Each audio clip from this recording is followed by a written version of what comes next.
afternoon sa inyong lahat. So, ito na naman tayo. Magluluto tayo ng, samahan nyo akong magluto ng breaded ham zucchini. Our ingredients is the zucchini. Yan, ito. At saka itong ham. Yan, a real ham. And the bread, powder bread. So, let's do it. So, ayun. We already put oil here and make it hot. And I slice the zucchini, this one, into very thin. Here we are. And then, we will deep fry it. Let it cook.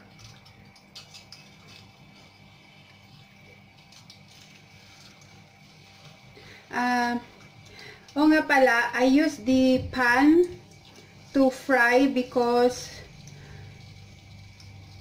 kasi pag gumagamit ako ng pan, magpa-fry, tumatalsik yung mantika, kaya ayaw tumatalsik sa mukha, sa kamay, etc. etc. Kaya dito, mas maganda. Secure ka. Ayan. We will deep fry it.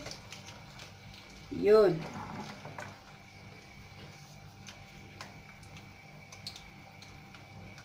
Okay guys, while waiting the zucchini to be fried, we will beat our egg.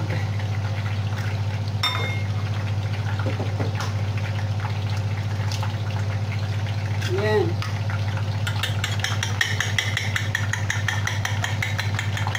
We will beat our egg. This egg will be used later in covering, wrapping the zucchini.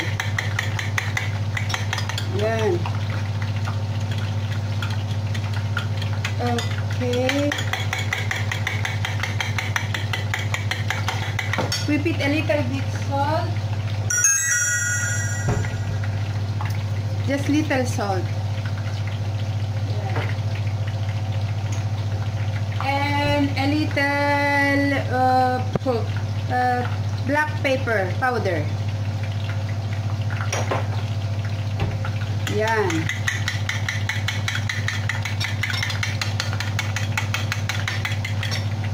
Okay, we will set aside and we will use later.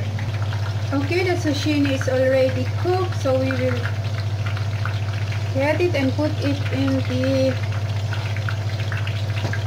tissue, kitchen tissue, for it to be cold. That's good.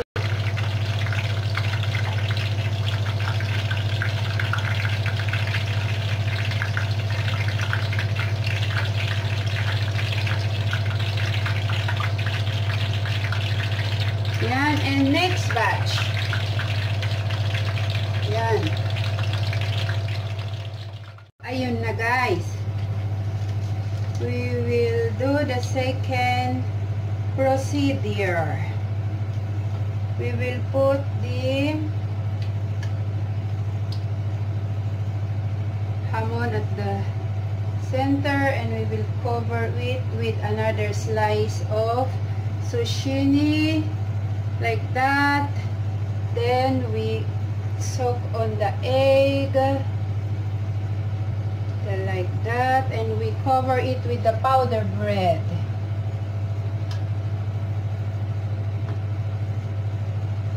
Yan. Yan. See, there. Just like that.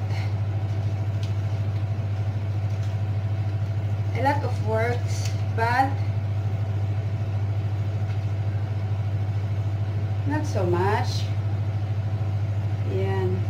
If your kids doesn't want to eat vegetable, you can do this, and I'm sure they will love it. They will like it. Okay, like that.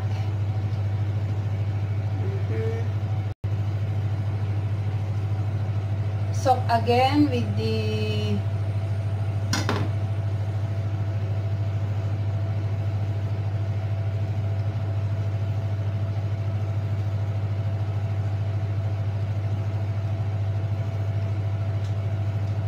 Okay, see, just like that, and until it will be all covered. So, ito na guys, na-wrap ko na siya. Ito na, oh. So, ngayon, i-deep fry natin ulit for second time. Yan. Oh, see, oh. Okay, I just put 3. So, first, we will slice the zucchini. We will deep fry it. Then afterwards, we will put the ham. You can use ham, normal ham, or the special ham, or sausage you cut into small pieces, or the, what do you call it, hot dog. Yan.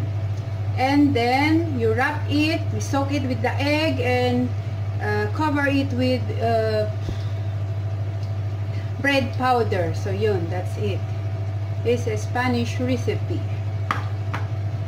That's it, and we will wait to be fried the first batch.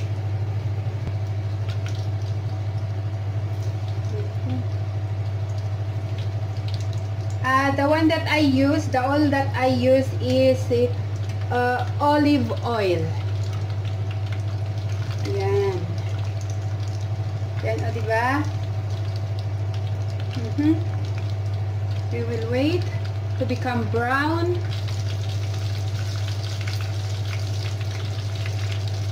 Yan, so we can remove it because it's already brown.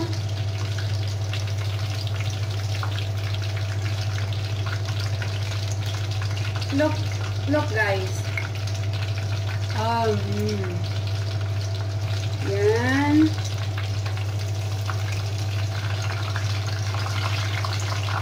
Two.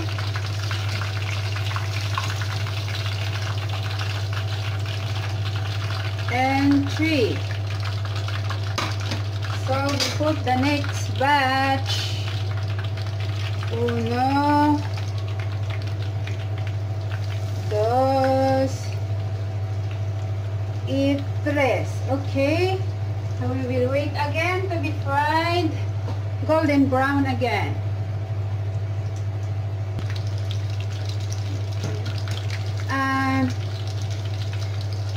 Another idea, if you want to put cheese, you can put it also inside together with the hamon. Yan, so that it's more cheesy. Yan. But for now, I only put the hamon inside. The ham. The special ham.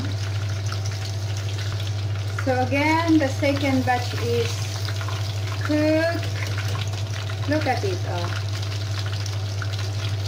Yan. There.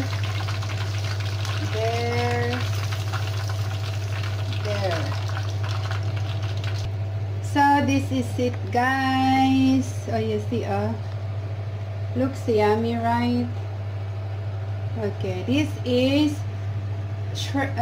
breaded ham and zucchini. Yan. So again, next video again. This is for today. Enjoy the food. Have a nice day. Bye-bye. God bless.